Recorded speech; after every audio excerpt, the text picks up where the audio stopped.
کون سی ایسا مومنٹ تھا جو آپ کی لائف میں ایسا آیا کہ آپ نے فیل کیا کہ اب یہ فیلڈ میرے لیے ہے اور میں اس کے لیے ہوں؟ صحیح ہوگی یہ آپ تقریر کے حوالے سے بات کر رہے ہیں. تقریر میں نے پہلے بھی مینشن کیا کہ سٹارٹ تو میں نے کی تھی 5ویں کلاس سے، اور اس وقت تقریباً میری عمر 9-10 سال کے قریب تھی. لیکن اس کے بعد ایک لمحہ وہ بھی آیا جب 8 کلاس کے بعد میں نے مدرسہ جانا شروع کیا. تو وہاں پہ کچھ تھوڑی بہت تقاریر جو ہیں وہ وہاں پہ ایک سلسلہ تھا، اس میں کرتا تھا. تو وہاں پہ ہمارے استاد جو تھے انہوں نے بلا کے ہمارے سالانہ ایک پروگرام ہوتا تھا.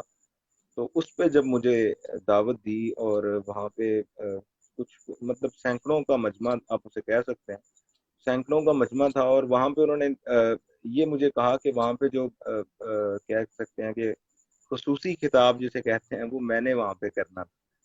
تو وہاں سے مجھے زیادہ موٹیویشن ملی، کیونکہ جتنے تقریر کرنے والا خوشی تب ہوتا ہے جب اس کے سامنے لوگ زیادہ ہوں اور وہ واہ واہ سبحان اللہ، یا آپ کسی ماشاء اللہ کالج ماشاء یونیورسٹی اللہ میں تقریر کر رہے ہوں تو تالیاں ملتی ہیں. تو پھر وہاں سے یہ سفر جاری رہا اور بہت سی بلندیاں تک پہنچا. ماشاء اللہ آپ حافظ قرآن بھی ہیں، اور یہ بہت بڑی سعادت ہوتی ہے. اور حافظ قرآن کا جذبہ کیسے پیدا ہوا کہ حفظ بھی کرنا چاہیے؟ آپ نے کافی لیٹ کیا حفظ، جہاں تک میرا علم ہے، ناقص علم ہے. تو کیسے جذبہ پیدا ہوا حفظ قرآن کا کہ میں نے حفظ بھی کرنا ہے؟ زندگی میں ہمارے ایک استاد تھے، اللہ استاد تھے نہیں بلکہ ہیں، اللہ ان کو جو ہے وہ زندگی میں مزید کامیابیاں دے. تو آمین. انہوں نے ایک بات سکھائی تھی مجھے، وہ بات یہ تھی کہ بیٹا زندگی میں جو کچھ بھی چاہو، یعنی کہ کچھ بھی تمہارے ذہن میں آئے تو زندگی میں ایک دفعہ کر لینا، تاکہ تم جب تقریباً 70 سال کے یا 75 سال کے بوڑھے ہو کر کسی بیڈ پر لیٹے ہو تو تمہارے پاس جو ہے نا وہ کاش کی گنجائش نہ بچے. ٹھیک ہے، تمہارے پاس یہ گنجائش نہ ہو کہ تم یہ کہہ سکو کہ کاش میں یہ کر لیتا، تو زندگی بڑی سکون دہ ہو جاتی.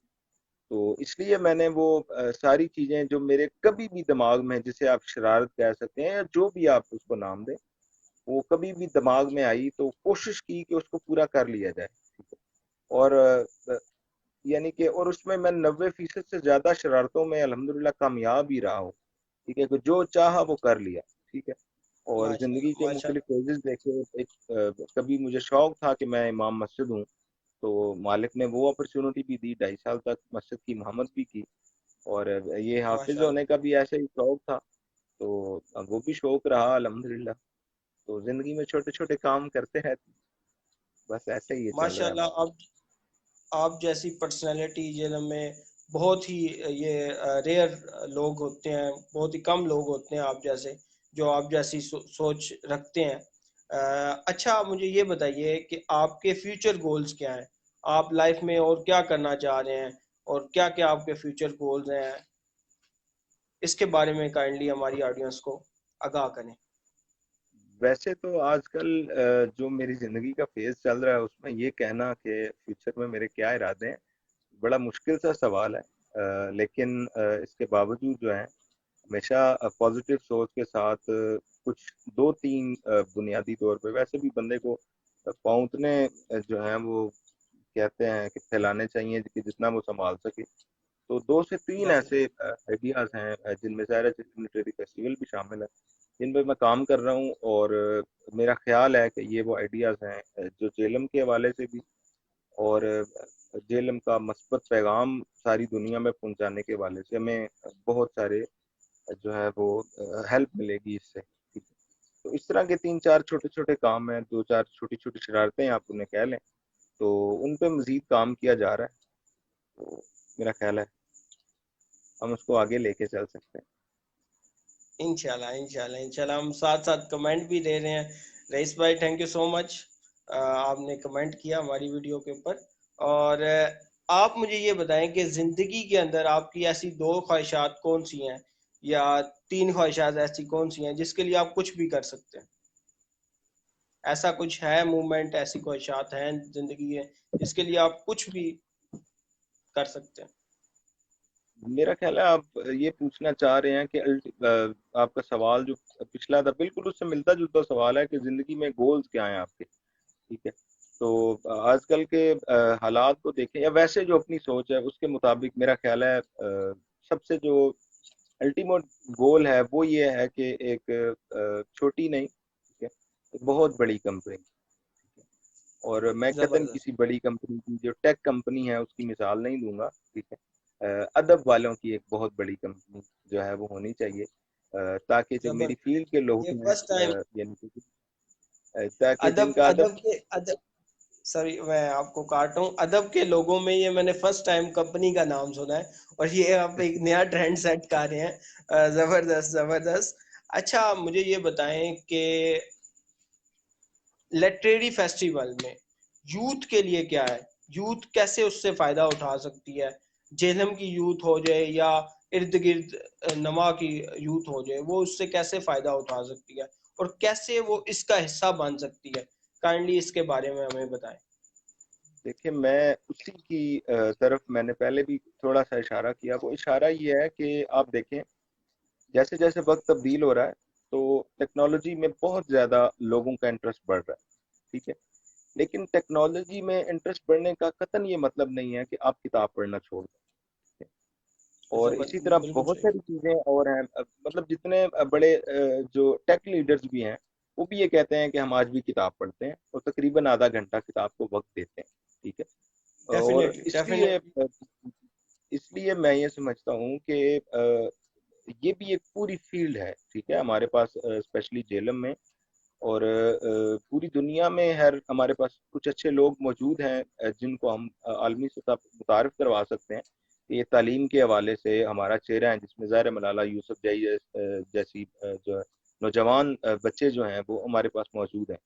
تو ہم ان کا اگر اس حوالے سے تعارف کروا سکتے ہیں جو علم کی وجہ سے جن کا دنیا میں نام ہے، تو ایسے ہی ادب کے حوالے سے ہمارے پاس بہت اچھے نام موجود ہیں اور ہمیں اس پہ جو ہے نا کام کرنا چاہیے. اب اس سب سے ہوگا کیا؟ ٹھیک ہے. دیکھیں نا آپ جب ٹیکنالوجی کی فیلڈ میں جاتے ہیں تو آپ آگے دیکھ رہے ہیں کہ جیکما جیسے لوگوں نے یا مارک ہے فیس بک والا یا مارک اپنے زکربرگ ہیں. بل گیٹس ہیں، تو یہ انہوں نے کیا کام کیا؟ یہ دیکھیں نا آپ ان کو دیکھ دیکھ کے موٹیویشن پکڑتے ہیں. پھر وہ موٹیویشن پکڑنے کی وجہ سے آپ کے بہت سارے جو بچے ہیں یا آپ کہہ لیں پورا ٹرینڈ جو ہے وہ آئی ٹی کی فیلڈ میں جا رہا ہے.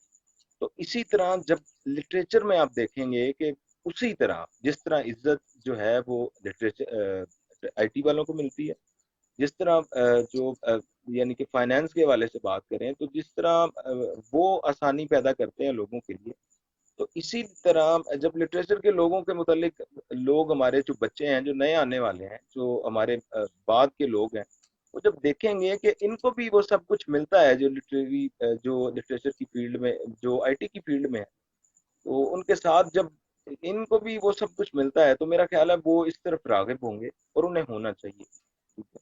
اور تاریخ ہمیں یہی بتاتی ہے کہ جتنے لکھنے والے لوگ تھے تاریخ کے بڑے بڑے جو فیصلے تھے وہ انہی کے ہاتھوں انجام پائے. اور اسی نے جو ہے بہت ساری جگہوں پر اس ملک جو اس دنیا ہے جو یہ قائم ہے اس کو بہت بڑے بڑے حادثات سے بچایا بھی. ٹھیک ہے. ان کے لکھی ہوئی چیزوں کی وجہ سے، ان کے جو علم تھا ان کے پاس اس کی وجہ سے. تو آئی ٹی جس طرح اپنی جگہ کہہ لیں سہولیات پیدا کر رہی ہے، اسی طرح جب کوئی مشکل کام آ جاتا ہے جہاں پہ آپ نے دماغ استعمال کرنا ہوتا ہے تو وہ دماغ جو ہے آپ اس طرف لگا کے تو اپنے لوگوں کو بہت ساری سہولیات دے سکتے ہیں. تو یہ اصل مقصد تو یہی ہے کہ یہ بھی ایک پوری فیلڈ ہے جس طرح آئی ٹی فیلڈ ہے، جس طرح بزنس فیلڈ ہے، جس طرح اور چیزیں ہیں. تو اس کو بھی ویسا ہی پروٹوکول، ویسی ہی چیزیں، ویسا ہی وقت، ویسے ہی پیسے اس فیلڈ میں ہونے چاہیے تاکہ ہمارے آنے والے بچے جنگ کی طرف نہ جائیں، تاکہ امن کا پیغام پھیلے، تاکہ ہم بیٹھ کر بات کر سکیں. یہ نہیں کہ ہم ایک دوسرے کو ذرا سی بات ہو ہمیں عدم برداشت اتنی بڑھ جائے کہ ہمیں ایک دوسرے کو قتل کرنا پڑے. ٹھیک ہے. اب اس پوائنٹ آف ویو کو آپ کسی بھی طریقے سے لے سکتے ہیں. وہ پوائنٹ آف ویو آپ 1500 سال پہلے نبی مکرم صلی اللہ علیہ وسلم سے جوڑنا چاہیں یا جس سے بھی آپ جوڑنا چاہیں، جو امن کا پیغام ہے، یعنی کہ اس معاشرے میں امن ہونا چاہیے. جہاں پہ جس عدم برداشت پہ ہم کھڑے ہیں ہمیں کسی وقت ڈر لگتا ہے تو میرا خیال ہے اس سارے پیغام سے سب سے جو بڑی چیز ہے وہ ہم اس کی طرف کوشش کر رہے ہیں. ڈیفینیٹلی اس میں ایڈیشن کرنا چاہوں گا کہ ہر فیلڈ کی اپنی ایک رسپیکٹ ہے، اپنا وے ہے، اپنی آئیڈیالوجی ہے، اپنی ویژن ہے. ہر فیلڈ کو رسپیکٹ ملنی چاہیے، ٹھیک ہے. اور جتنے بھی آئی ٹی کے بھی لوگ ہیں وہ ادب کو بہت زیادہ پسند کرتے ہیں، بلکہ ادب کی جب بھی وہ انہوں نے ریلیکس کرنا ہوتا ہے تو وہ قوالیاں سنتے ہیں یا شعر و شاعری کرتے ہیں، سنتے ہیں.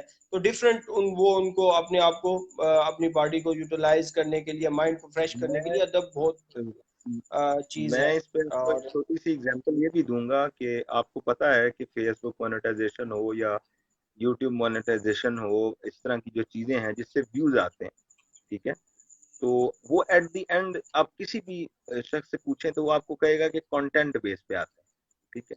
تو ڈیفینیٹلی وہ کنٹینٹ از وہ جو کنگ.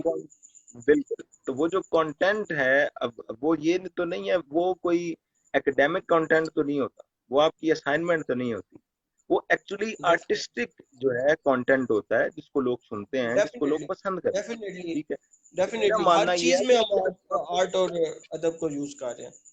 تو میرا ماننا یہ ہے کہ اگر آپ ویوز کے لیے جو ہے میں نئے نوجوان شعراء کی اگر بات کروں تو اس میں تہذیب حافظ صاحب ہیں یا اور لوگ ہیں، مطلب ویوز کے لیے لوگ ان کی ویڈیوز اگر استعمال کر سکتے ہیں تو انہیں چاہیے کہ وہ جب آئیں یا ویسے بھی جب موجود ہوں تو انہیں بھی کم از کم جب سامنے ہوں تو وہ رسپیکٹ بھی دی جائے.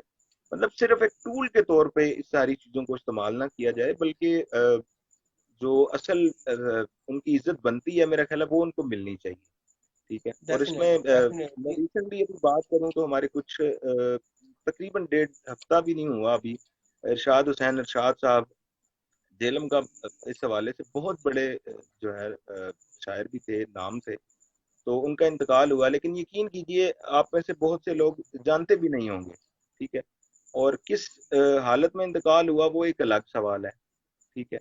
تو یہ سارے معاملے دیکھ کر ظاہر ہے ہماری وہ فیلڈ ہے تو ہمیں بھی دکھ ہوتا ہے، اور ہماری کوشش ہوتی ہے تو اپنے طور پہ جو صحیح ہم کر سکتے ہیں وہ کر رہے ہیں، اور جتنا ہو سکے گا کرتے رہیں گے.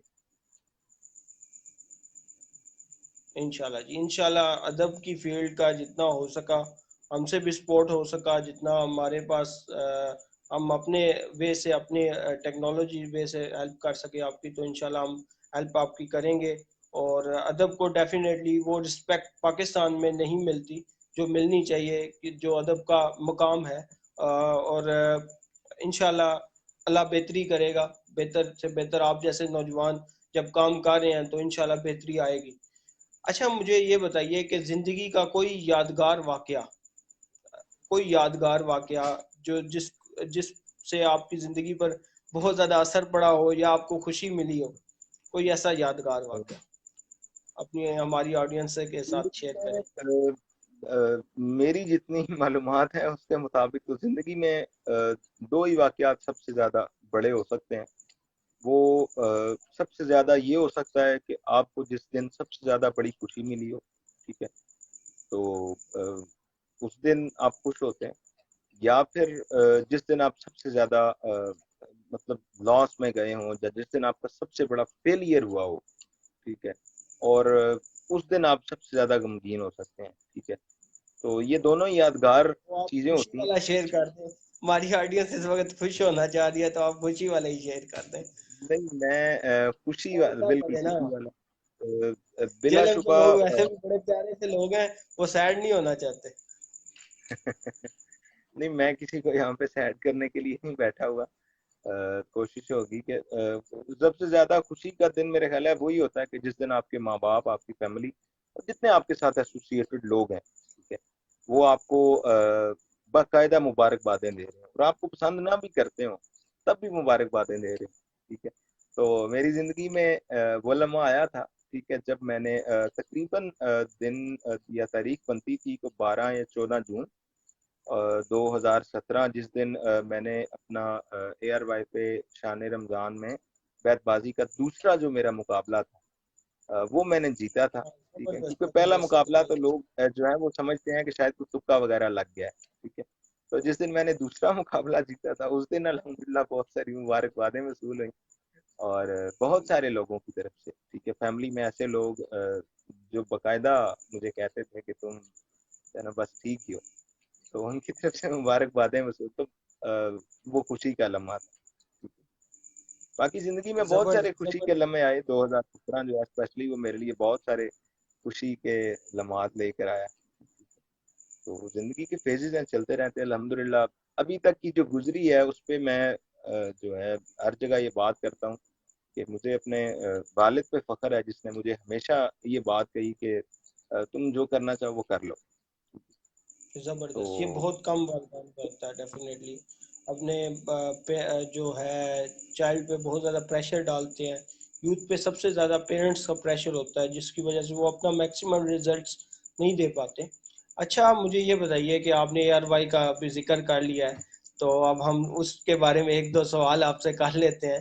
تو وسیم بدامی صاحب اور اقرال الحسن صاحب سے کیسا آپ کے معاملات تھے، اور کیسا وہ آپ کا جو موومنٹس تھے یا جو آپ نے ٹائم سپینڈ کیا اے آر وائی پہ، وہ کیسے ایکسپیرینس رہا ہے آپ کا؟ مجھے ویسے بھی گھومنے کا شوق ہے، ٹھیک ہے. اور کراچی کے متعلق 2013 تک یا 14 تک جو ہم نے سن رکھا تھا، ٹھیک ہے، مجھے ہمیشہ یہ شوق ہوتا ہے کہ جو میں سنتا ہوں تو کوشش کروں جو ہے وہ ان کو بہتر طریقے سے یعنی کہ خود جا کے دیکھوں کہ ہو کیا رہا ہے، ٹھیک ہے. تو اس لیے بھی کراچی دیکھنے کا شوق تھا، کچھ ویسے گھومنے کا شوق تھا. تو وہ زندگی کے 25 دن بلا شبہ جب تک زندگی ہے وہ میرے یادگار دن رہیں گے، ٹھیک ہے. اقرار الحسن صاحب اللہ تعالیٰ ان کو زندگی دے، بلا شبہ ایک محب وطن اور بہترین پاکستانی کے طور پہ اور بہترین بے اینکر کے شک. طور پہ وہ بلا شبہ ایک ہستی ہیں، ٹھیک ہے. اور رہی ہمارے تعلق کی بات، تو اس پہ میں بڑا سیدھا سا آدمی ہوں. میں آپ کو یہ بتا دوں، جو بڑے لوگ ہوتے ہیں تو انہوں نے اس معاملے میں مطلب ان کے پاس اور بہت کچھ کرنے کو ہوتا ہے، ٹھیک ہے. وسیم بدامی بھائی ہوں یا کرار اللہ سے، ان کے پاس میرا خیال ہے اور بہت کچھ کرنے کو ہے. اتنا وقت نہیں ہے یا میں ابھی وہاں تک نہیں پہنچا کہ مجھے وہ جو ہے نا میرے ساتھ تعلق رکھیں یا مجھے بہت زیادہ یاد رکھیں، ٹھیک ہے. تو اپنا جتنا کر سکتے تھے الحمدللہ دنیا کے سامنے ان سے جو ہے اپریسیشن لی، ٹھیک ہے. اور تو ویری یہ گڈ. جو ہے وہ بالکل ہو سکتا تھا. ہمارے رئیس بھائی جو ہیں وہ مینشن کر رہے ہیں پنجاب فائنلز کا، ٹھیک ہے. تو پنجاب فائنل بھی اس میں کوئی شک نہیں ہے کہ وہ بلا شبہ میرے لیے ایک بہت بہترین لمحہ تھا کہ جب مجھے مطلب سب کی تعریف کے باوجود اور سب کی جو ہے وہ کہہ لیں کہ مخالفت بھی موجود تھی، لیکن تعریف کے باوجود بھی الحمدللہ مالک نے مجھے پورے پنجاب میں اور 2-3 سال کے طویل انتظار کے بعد جو ہے مجھے وہاں پہ بھی کامیابی ملی. تو بلا شبہ وہ بھی ایک یادگار لمحہ تھا. ڈیفینیٹلی رئیس بھائی بھی کافی اچھے ڈیبیٹر ہیں، اور کافی کچھ انہوں نے اچیو کیا ہے اپنی لائف کے اندر ان دی فیلڈ آف ڈیبیٹنگ. اور مجھے یہ بتائیں کہ اگر آپ کو کوئی کنٹری گھومنے کا موقع ملے تو آپ کون سی کنٹریز ایسی ہیں جس میں آپ گھومنا چاہیں گے اور اس کو ایکسپلور کرنا چاہیں گے، نئی چیزوں کو؟ اصل مجھے ان دنوں ایک جو بات تنگ کر رہی ہے وہ میرے جو پاکستانی ہیں اپنے، ٹھیک ہے، ان کی طرف سے بار بار ایک ذکر ہوتا ہے جو ہے نا ہمارا جو یعنی کہ ہمارے جو علاقے ہیں وہ زیادہ خوبصورت ہیں، ٹھیک ہے.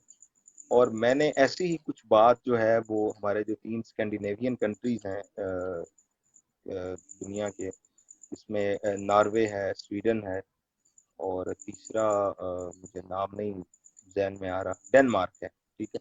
تو ایسی ہی چیزیں مجھے ہے نا وہ کچھ ایسی چیزیں میں نے ان ملکوں کے بارے میں بھی سن رکھی. تو مجھے جب بھی موقع ملا میری کوشش ہوگی کہ میں وہاں پہ ضرور پہنچوں اور خود جا کے دیکھوں زبردست کہ زبردست. ہم ٹھیک کہتے ہیں یا وہاں کے متعلق جو سٹوری سنی ہے وہ ٹھیک ہے. چلیں، اچھا آپ سے اب آخری سوال لیتے ہیں، آپ سے پھر اجازت لیں گے. آپ کا کافی ٹائم لے لیا ہے اور بہت مزہ آیا ہے اس انٹرویو میں. آپ یوتھ کو کیا پیغام دینا چاہیں گے، یا اپنی آڈینس کو، ہماری آڈینس کو کیا پیغام دینا چاہیں گے؟ آپ کا آخری پیغام کیا ہوگا؟ میں اپنی جو ظاہر ہے جو ہم سے چھوٹے ہیں یا جو آگے بھی فیلڈ میں جا رہے ہیں، میری سب سے زیادہ یہ خواہش ہوگی کہ وہ ہزاروں سیاسی اختلافات کے باوجود اپنے آپ کو پرامن رکھیں، ٹھیک ہے، بات کرنا سیکھیے، ٹھیک ہے، مکالمہ کرنا سیکھیے، ٹھیک ہے، اور اس میں دلائل میں تیزی، ایسے مطلب کہہ لیں کہ ایسے دلائل دیجئے کہ اگلا بیچارہ نا وہ پریشان ہو جائے کہ یہ کیا کہہ رہا ہے، ٹھیک ہے، دلائل ایسے لازمی دیجئے، ٹھیک ہے، لیکن دوسری بات یہ ہے کہ امر لیاقت بن جائے گی، مطلب وائلنٹ نہیں ہونا کسی طرح بھی، ٹھیک ہے، اچھا ٹھیک ہے، وائلنٹ صحیح کسی ہے طریقے سے بھی نہیں ہونا، ٹھیک ہے، اور اس معاملے میں میں اگر پاکستان کی مثال دوں گا، پرفیکٹ مثال دوں گا، وہ کہ لندن میں گزارے گئے یا انگلینڈ میں گزارے گئے 19 سال بھی اس کے پیچھے تھے، لیکن ہمارے جو موجودہ وزیر اعظم ہیں، ٹھیک ہے، عمران خان صاحب، ان کی مثال، ٹھیک ہے، میں جہاں بھی بیٹھتا ہوں ان سے سیاسی اختلاف ضرور کرتا ہوں، لیکن پرائیویٹ لائف میں، ٹھیک ہے، ایک پرسنل جو آپ کی ایفرٹ ہوتی ہے اس میں ہمارے سامنے وہ ایک زندہ جیتی جاگتی مثال ہے، ٹھیک ہے، کہ جس نے جو کہا وہ کر کے دیا، ٹھیک ہے، ابھی معاملات جو ہیں وہ اب مطلب دیکھے جا سکتے ہیں، اس پہ بات ہو سکتی، لیکن اس کے باوجود ایٹ لیسٹ آپ نے سوچا کہ میں پی ایم بنوں گا تو آپ نے کر کے دکھا، ٹھیک ہے، تو کچھ بھی زبردست جس ہو، نے زبردست، سوچا تو زبردست، ہمارے تھینک لیے یو سو مچ، وہ نوجوانوں کے لیڈر بھی کہلاتے ہیں، تو اس کے میرا خیال ہے وہ میرے لیے پرفیکٹ اگزامپل اپنی جو ہے پرسنل لائف میں ضرور ہے، ٹھیک ہے، کہ اس نے جو سوچا، ٹھیک ہے، اب ویژن جو بھی ہے وہ امپلیمنٹ ہوتا، یہ پورا ہو جانا یہ ایک بہت لمبا پروسیس ہے جو وہ سوچ رہے ہیں، ٹھیک ہے، لیکن پھر بھی کم از کم انہوں نے سوچا تھا میں پی ایم بنوں گا تو مجھے خوشی ہے، کم از کم میں کسی کو یہ تو کہہ سکتا، مطلب باہر کی مثالیں میرے لیے کبھی بھی اپیلنگ نہیں رہی، ٹھیک ہے، بل گیٹس نے یہ کر دیا، بل گیٹس کی اب ساری زندگی دیکھیں تو وہاں کے حالات ہی کچھ اور ہیں، ٹھیک ہے، ہم جس ملک میں رہتے ہیں، جس ملک میں 2019 میں جو ہے وہ 6-7 گھنٹے کی یا ایون 12 گھنٹے کی لوڈ شیڈنگ ہو تو لوگ کہتے ہیں خیر ہے بجلی تو بند رہتی ہے، کوئی مسئلہ نہیں، ٹھیک ہے، تو اب یہ بنیادی ضروریات ان کو کہا جاتا ہے، تو ایسے ملک میں رہ کر بہت کچھ اچیو کرنا یہ میرے لیے زیادہ اچھا ہے، ٹھیک ہے، گلی محلے کے حلال کمانے والے لوگ میرے لیے زیادہ ہیرو ہوں گے ان لوگوں کی بجائے جن کے حالات ہم سے ملتے جلتے نہیں ہیں، ٹھیک ہے، ہم سے مطلب بالکل کمپیریزن آپ کر ہی نہیں سکتے، آپ دیکھیں کہ امریکہ کا یا امریکہ میں پلے بڑے ایک ارب پتی شخص کا ہم یہاں پہ کمپیریزن نہیں کر سکتے، ایون شاہد خان جو پاکستانی ہے اس کا بھی نہیں کر سکتے، کیوں، اس کی ساری زندگی اس کے 7-8 سال سے وہ وہاں پر جو حالات ہیں وہ ان میں رہا ہے، وہ اگر پاکستان میں رہ کے یہاں کی اسٹریٹ سلائڈس میں پڑھ کے کچھ کام کر کے دکھاتا تو میرے لیے وہ لازمی ہیرو ہوتا، تو پاکستانی جو لوگ ہیں جو یہاں پہ اچھے طریقے سے محنت سے اور حلال طریقے سے کماتے ہیں، ٹھیک ہے، تو وہ میرے لیے زیادہ اچھے جو ہے نا ہو سکتے ہیں۔ تھینک یو سو مچ نوید بھائی، بہت شکریہ میرے فرسٹ انٹرویو کا حصہ بننے کے لیے، اور انشاءاللہ جی ہم آپ کا کیپ ان ٹچ رہیں گے، اور آپ کے جو ادب کا ہے مشن ہے انشاءاللہ اس میں میں اور میری ٹیم آپ کے ساتھ ہمیشہ کھڑے ہیں، اور تھینک یو سو ہمارے مچ میں اگین یہاں پہ جو شکریہ جو ہیں وہ ہمارے چودھری خضر عباس صاحب ہیں، رئیس یعقوب ہیں ہمارے ساتھ، اور ندیم عاشق بھائی ہیں، ٹھیک ہے، یہ جو ہمارے ساتھ ابھی سب موجود ہیں، ان کا بھی میں شکریہ ادا کرتا ہوں، انہوں نے بہت بڑے بڑے الفاظ میرے لیے بولے ہیں، ٹھیک ہے، تو میرا خیال ہے ابھی بہت سارا اس معاملے میں سفر باقی ہے، تو اپنے سننے والوں کا بھی شکریہ ادا کرنا بہت لازمی۔ تھینک یو سو مچ سب کا، جتنے بھی ویورز ہیں ہمارا ان کا بھی شکریہ تھا کہ ہم کو سنا ہے انہوں نے، اور تھینک یو سو مچ، انشاءاللہ کیپ ان ٹچ رہیے گا،